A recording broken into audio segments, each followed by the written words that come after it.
अमरावतीत 17 तरुणांची 1.5 कोटीने फसवणूक. शिवसेना शिंदे गटाच्या अंजनगाव सुरजीच्या शहराध्यक्षाविरुद्ध गुन्हा.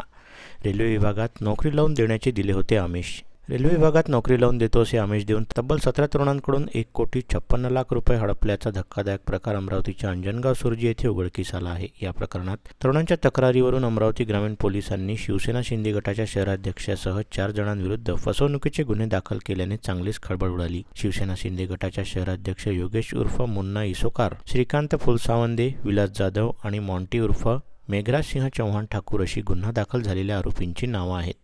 या प्रकरणात मंगेश वसंतराव हेंड यांच्या तक्रारीवरून अंजनगाव सुरजी पोलिसांनी 4 जणांविरुद्ध गुन्हे दाखल केले आहेत. अमरावतीच्या रेल्वे विभागात नोकरी लावून देतो असे आमिष देऊन तब्बल 17 तरुणांकडून 1,56,00,000 रुपये हडपल्याचा धक्कादायक प्रकार अमरावतीच्या अंजनगाव सुरजी येथे उघडकीस आला. या प्रकरणात तरुणाच्या तक्रारीवरून अमरावती ग्रामीण पोलिसांनी शिंदे गटाच्या शहराध्यक्षासह 4 जणांविरुद्ध फसवणुकीचा गुन्हा दाखल केल्याने चांगलीच खळबळ उडाली.